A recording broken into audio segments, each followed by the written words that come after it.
Well, a very good morning and welcome back to the world of cross-country skiing. Just a week after the finish of the World Championships, they are back in action. Now, today's race slightly unusual. It's only 15k, but it's a mass start. Let's have a look at the profile. 4 times round, a 3.8 kilometre course for the men with 110 metres of vertical climbing on every single lap. This is going to be a tough one. Look at that first rise, Patrick. So just over 500 metres, you're climbing all the way up to the high point. So let's see if that's a mass attack. There's Andrew Musgrave starting number 10, an indication of just how well he's done in the Distance World Cups this year. Maybe not sensational. He really is a regular in that part of World Championships, and maybe it's today Andrew can push through and touch the podium. He's there or there. This could be the chance for Klæbo to get his revenge for the 50k in the Worlds. You know, you sort of have to rethink it. You have to look at the course very carefully. If Klæbo may drifting to the outside lane when he comes into the finish, partly because he's going so fast, he can't hold a tighter line here. And they're underway. It's a mass start over only 15 kilometres. Do not expect to see too many tactics. Bolshinov might, I think, he will decide he's just got to go all out to try and shake off the strategy. And he certainly looked tired for me in the 15-kilometre freestyle, finishing 4th. So maybe that fatigue is still there in Bolshinov's body. Well, lovely pictures here in the Engadin Valley. The Engadin Marathon, of course, probably the most famous and most popular of the Loppet races. What an event that is. So many people making it their annual holiday as well as the race, and so many Brits going over to do it as well.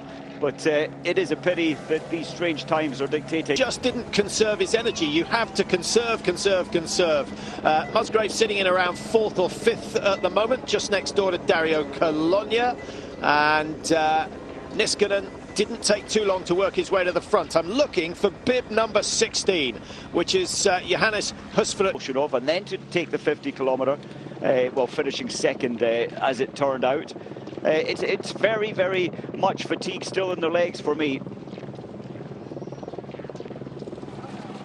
Well, they've got one bonus point section at 10 kilometres. 4 times around the 3.8. The women are going on a 3 point, just the same first climb. And Johaug will have enjoyed looking at the profile of the course, saying, OK, that's where I make my break. It's going to be difficult, I think, later today for Johaug to get away. Yes, she will destroy them on the climb, but I think on this course profile today, maybe in the women either. It's not the way you want to win the gold by having the person who finished in front of you disqualified. Yes, I did wonder if Iversen would actually accept the gold. It's certainly no zero wax skis. Number 27. That's not looking good. That's Andy Young. Andy Young. What a season he's having. What a season he's having. What was that? Was that a broken ski? I suspect it must have been. But now he's got to wait and see whether that one works. Yeah, great to see him back on the tour as Andy must.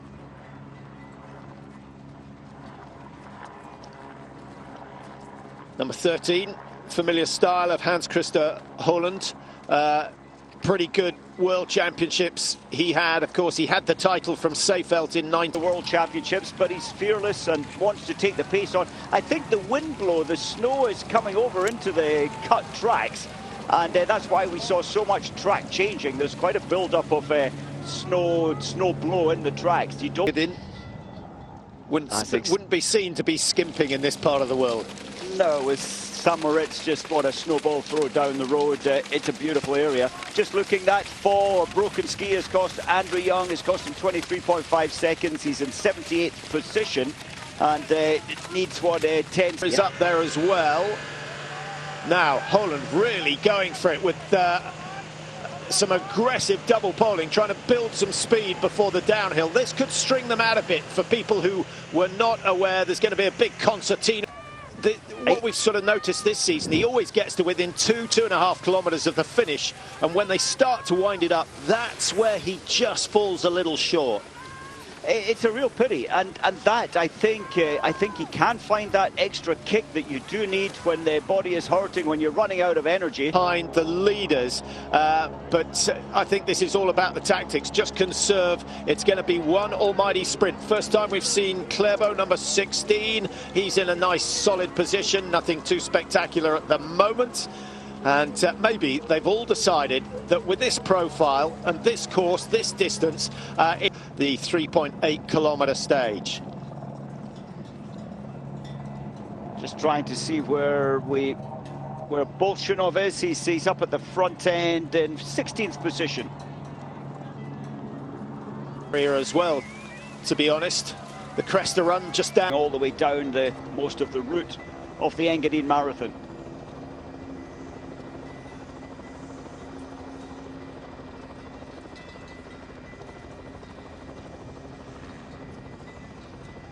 Who's gone for it. 54 is Vesberg of Sweden, so he's done well to work his way up through the field. Yes, thinking about that section all the way up into the headwind, so if an athlete's going to break, like Hurland, we saw him get away, I think you really need to get away by... Margin that's been opened up on the big climb. 110 metres of vertical climbing on each lap. That's only just over 3 times the Egley Hill that we saw at the finish of every race in the World Championships. Back in 73rd, but only 20 seconds off the leader. Andrew Young 25 down, so he lost 25 with the fall and the break. Hasn't managed to make that back as yet. And the margins are going to grow. In around 5th or 6th position at the moment. So much double poling, arm power for a lot of this track profile. As you'd expect, it's the fastest way to cover the flat terrain. Yeah, if this break is... Look who's leading the chase now, realising this is serious. Bolshinov on the right side as we look down the track, so he's trying to bridge that gap right now. Just behind him, Clément Paris of France. And then number 6, that's Maurice Magnificat, the veteran in the French team who's done well. There's a better shot. You get to see just how spread out in the world. And he is the man setting the pace. Bolshinov has made contact and will not let someone of Hurland's quality get away.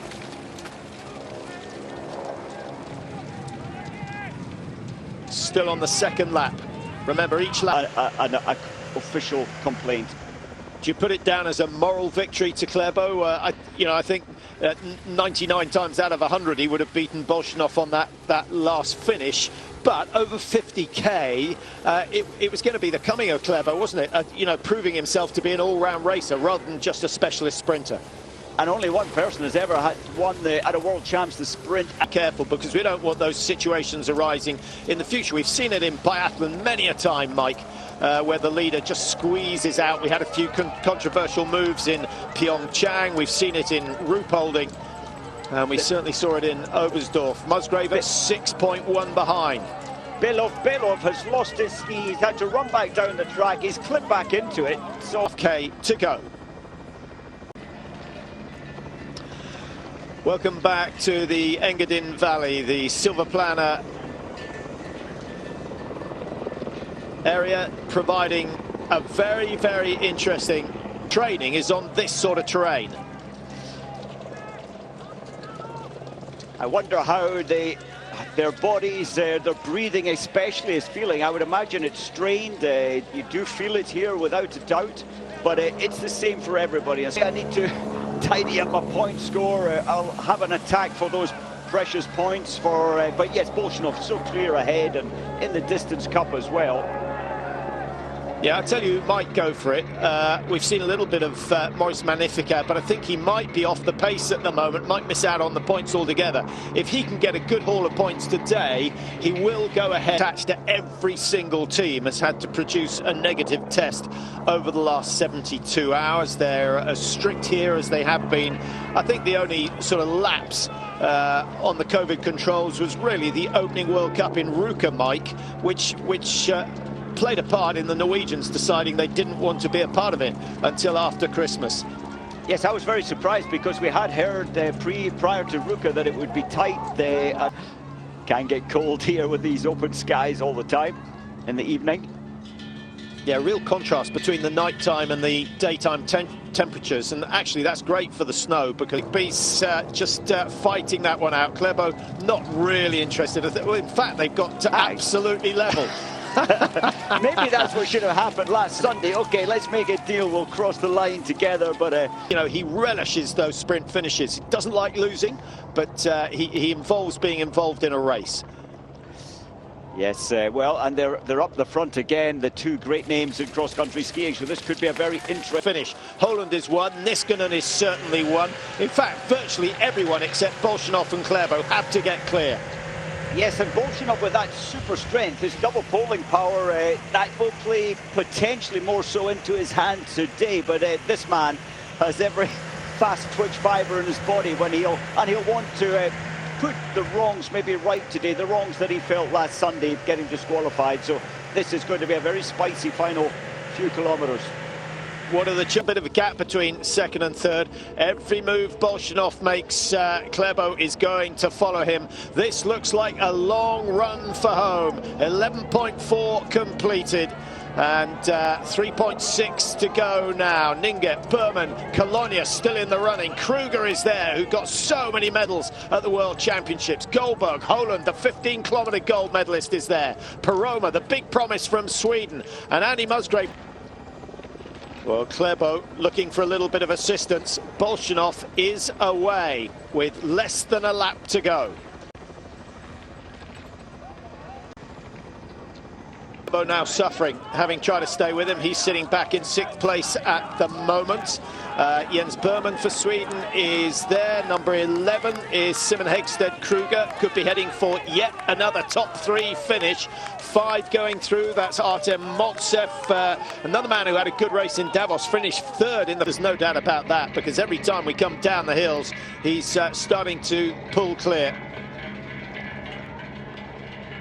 I was thinking if they work together, could they do a quick change of the lead? It doesn't always happen or even often happen in cross-country skiing, but that would be one way to try and haul them back. They really are trying now, and led by Berman. Yeah, there's still going to be there's going to be a fabulous finish for the minor places today. In behind him is Klæbo. Niskanen in the blue for Finland, just 4 or 5 meters adrift, needs to close that if he's going to contend in the sprint event. Jens Berman, that's a great race from him. Really is. He needs some support there if they can possibly catch this man, but it's very unlikely right now. Only one Swede in the top 30 of the World Cup rankings, Mike. Surprising, they did sit out. And as I'm sure you know, 5 is Artem Maltsev, and then a bit of a gap back to Alexei Shivotkin, who made a break on the 2nd loop and is now paying the price for that. 28 is Ninget, who's just actually dropped out of the chase group. He was there for a while, but look at the margin. Bolsjunov is now 200 meters clear, and he's in a hurry to get home.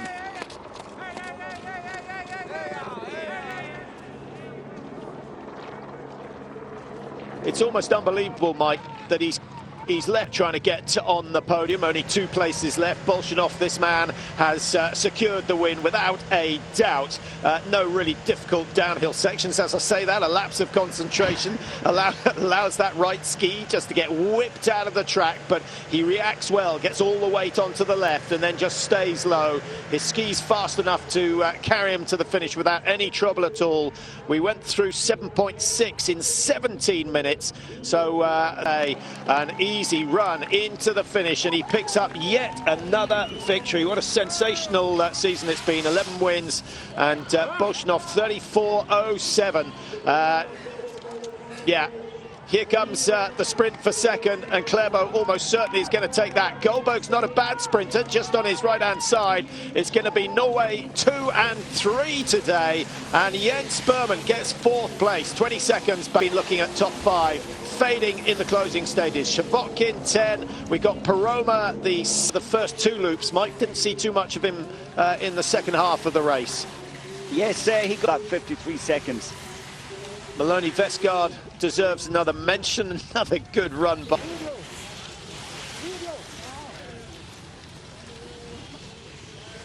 Remy Drolet of Canada just across the line, 2:57. The winning time, as you saw, 34:07. So high 20s in terms. Well, nice to see that Andrew Young came across the line eventually. Here's his teammate. No, he feels at least 5%, probably 10% difference in terms of ski speed, and that adds up as the kilometers go past. This is Minwoo Kim from Korea, one of the under-23. Well, let's look at the top of the order. Bolshinov comfortably clear. Klebo sprints to down in 10. Andy Musgrave 53.2 behind at 11.4. Musgrave was right up with the leading group, so just lost it on that last group again. And certainly that seems to be what he needs to work on, Mike. The last 3K of every race, when the pace picks up, somehow you have to get to that stage having and conserve. Bolshinov adopted today, staying in the top 20 but not going to the front for the first couple of laps, saving as much, conserving as much energy as possible.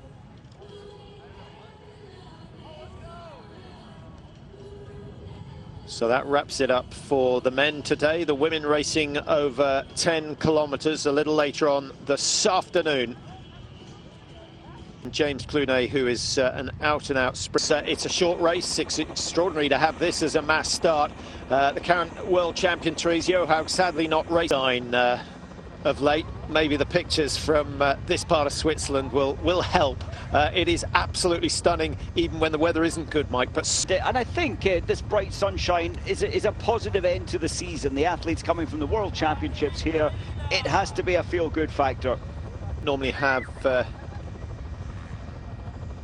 in a World Cup, but that's understandable after the World Championships. A lot of very, very tired athletes. They are on their marks. Just 10 kilometers, 3 times round the, it's just over 3.3, so they'll be going a little over the advertised distance, and they negotiate the same course essentially as the men. They just do a little shortcut at around 1,200 meters. Here in the summer months, I loved it here in the winter months. I think it's just brilliant at any time of the year. You've got constantly good weather most of the time. Absolutely love this place. But you need a fairly thick wallet to survive. You really do. You can't be buying too many cups of coffee or hot chocolate out on your distance skis. Lovely shots from the helicopter, and our first little incidents. That looks like one of the Americans. Losing an awful lot of time, bringing 3-4 others down as the pack comes through. Not good vision when you're in a group like this. I think we've seen more fallers this season than ever before. And there's Can't think of a reason. Yeah, coach still running now with a ski pole, so clearly one of the fallers still in trouble. Needs some spare equipment. There's Jess Diggins, and she's secured the Crystal Globe for the overall World Cup without even... I think, yep, 81-82 season, yeah, long time ago. I keep looking for Therese Johaug. I see that she started. My computer says she started, but I haven't. I thought I'd see her up the front. No, I heard she'd pulled out. I was just, but I may be wrong. We'll see. My computer says she started as well. No, she's pulled out. I'm quite sure she would have been in that top 10. Yes, I guess Johaug may go in the 30K tomorrow, but it's not the sort of profile that suits Johaug tomorrow, the 30K essentially downhill. And today as well, this course profile, especially with that headwind, it manages the group, it keeps the group together. If there is a breakaway, it'll slow down to take all of the headwind. And of course, Frida Karlsson at the end of the 30 kilometre and she is a fighter, and often at the World Championships, maybe a technical error to lead so much of the time.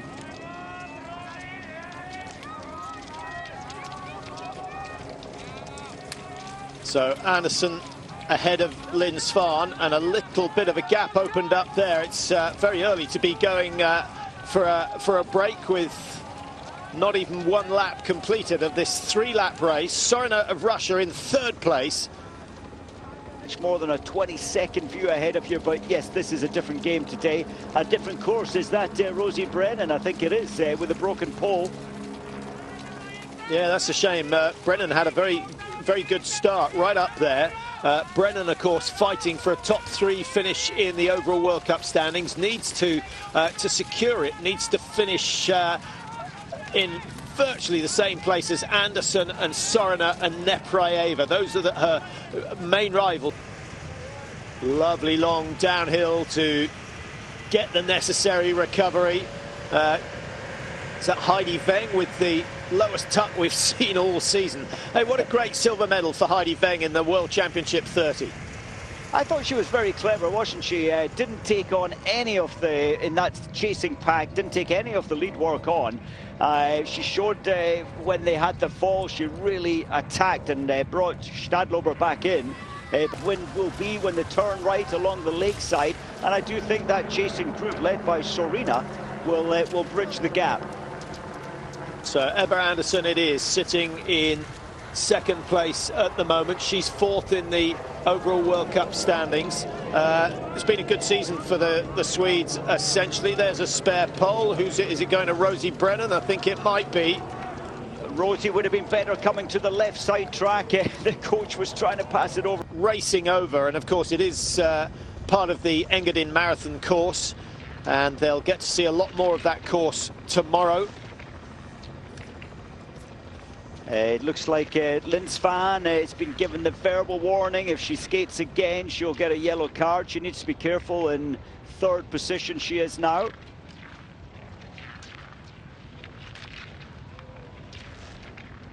It's a long 30k tomorrow, Mike, and of course a 50k. But nearly 11 minutes of racing, she's mostly been at the front. A lot of that was into the headwind. Her arms will be pumped up. She will begin to feel the fatigue, maybe more than those chasing her.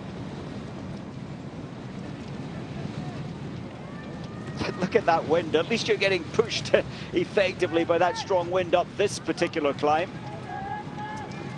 Well, I've just got a little message in with information on Teresa Johaug's. You alter, you train all summer or into the winter, you race with a set amount of equipment, but you have to adjust when it's air temperature of 14 degrees. So you'll boil, you'll lose too much sweat, and the fatigue hits you quicker. That's very disappointing for Johaug. Yeah, and when you wear gloves too thick, your gloves end up smelling like your socks. It's pretty unpleasant. One of the worst bits of cross-country skiing. Too much detail. Switches track over onto the left. Is that the right move? I wonder if there's any spin drift. We've seen that happening in the morning. The crystals are blowing into these prepared tracks. What, on a 9-minute, 10-minute track. And Jess Diggins, I think she's closing the gap. Good selection of track there on the inside. Yeah, I think she was going for the shorter distance rather than the faster speed. But she just looks a little unsteady on the corners. It's not the sort of Diggins we used to. Bonus points going the way of Julia Stupak, her main rival. Heidi Weng in 2nd, Anderson 3. It's not a massive amount of points. And Jess Diggins 6 bonus points as a result of getting up with that lead group. Fossesholm, bit disappointing to see she's lost some 9 seconds to that leading group. Going through 5.2, we're over halfway.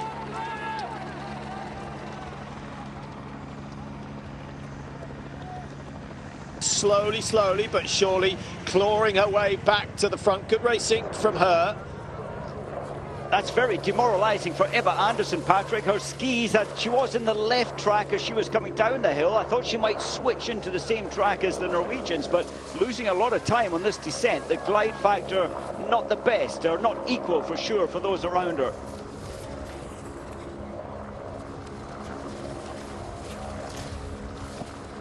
Here today, I think Heidi will be thinking, this is my race to lose. She's played a very clever game, not taking any lead time, tucking in there now in this horrific headwind section.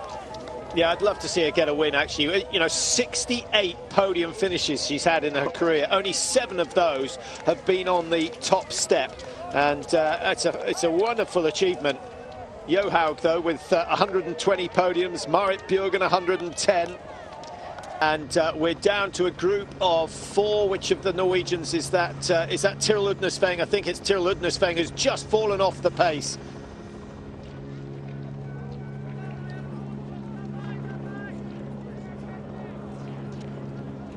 Now, of the athletes here, Mike, Diggins is, over time, certainly has been the most successful sprinter, but she's been playing hang-on for the last, 10 minutes, command of that chase group, only some 40 metres back. She's the sort of athlete that could close the gap, and when it comes to the headwind, Mike, there's so little of Fossesholm that she probably doesn't get affected as badly as the others. I used to feel the same way. Give me a headwind and I'd feel so much better. Jess, I think she's out. She stepped out of the track to try and get a better glide. She's back in the track now. And look at her slipping away there. It's a real pity for Jess Diggins. Yeah, all the way through. And she must feel great to be still wearing yellow with only one day, well, today and then tomorrow remaining. Well, I must say, Stupak is looking very, very good, Mike. 26 now. She won the 10-kilometre classic in, it was a pursuit race in Toblach. Looked strong on that occasion and had a busy World Championship. 5 events in all. Got herself up into the top 2 of the World Cup standings. Nothing she can do about Jess Diggins and her towards the home straight, but she will try and lead and break those 2 chasing her. Tiril Udnesveng back on the heels, or was that Fossesholm? It might have been Fossesholm actually on the heels of Jess Diggins now. Rebohm of Sweden wearing 18, back some the margin last time. She was 10.7 behind. I think that's grown a little. A change of track from Veng, looking for the fastest athlete to follow. Svan leading the under-23 category. She's managed to get her way back now up to 15th, having had a good start, faded, but coming back. And Charlotte Kalla, she had a difficult season. She's down in 37th at the moment. 22 minutes on the clock. A 10k classic, well, the one in Falun took 25:57. We had a 30k classic in the World Championships. The question is, what will the order be? Stupak has done a lot of leading on this last lap. Heidi Veng has never offered herself up front, and Ebba Andersson, I think, Mike, once she realised she was in the position for a podium, has just played it very, very carefully, trying to conserve energy for the closing stages. Very Stupak sensible. Now, yeah, a bit of a burst coming in here from Stupak, and it looks as though it may well be effective. Heidi Veng is struggling. Ebba Andersson kind of caught, Closing it on the downhill. That was a clever break from Stupak. I felt, certainly coming into the stadium, she's not the sharpest. She may still be challenged here, depends on the glide. Heidi Veng gets really low in this tuck position. Can she pull that distance back? It's unlikely. I think she needs another 50 kilos to speed her descent, and she's not got that. The margins now are clear to see as they come back down towards the stadium here. It's just a left turn, and there we are. There's the finish line. Ebba Andersson, maybe it's too much, too late. Easy victory in the end. It's a double for the Russians. Bolshunov this morning, Stupak this afternoon. They've looked very, very strong indeed. Heidi Veng, 2nd place. Not what she wanted. That, as we mentioned, is her 69th podium. Only 7 of them victories. Great run from Gimler. Really built some speed over that last lap. Jess Diggins 5. Just couldn't hang on. The skis played a massive part there with Jess Diggins' failure to get in the top 3. Katarina Hennig, another good classic race. Fossesholm found their form with 2 days to go off the season. Some useful World Cup points for Rosie Brennan, but Ebba Andersson has closed the gap more than sufficiently to move up into 3rd place in the overall. A very, very fast track, freestyle. Where is your money? Assuming that Therese Johaug is not going to race. Well, it's quite an open field, and of course Jess Diggins would love to finish the season with another victory, so I think 4 big names will be challenging. for that win tomorrow. Svensson Haga, the Olympic 10K champion, back down in 39th position. She had a couple of good races at the Worlds, but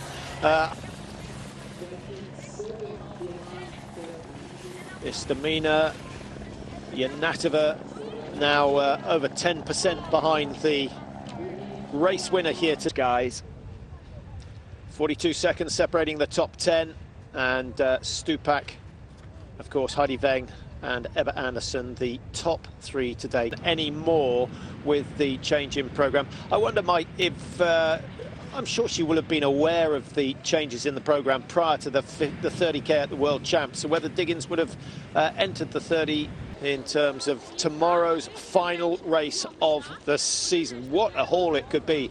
And don't forget, Mike, no American had ever won the... She's got the determination. She's a real warrior, and I think she deserves this so much. To go in the FAS Cross Country World Cup, the women's 30 and the men's 50. You're going to give us a predicted time. What did we have? 2 hours.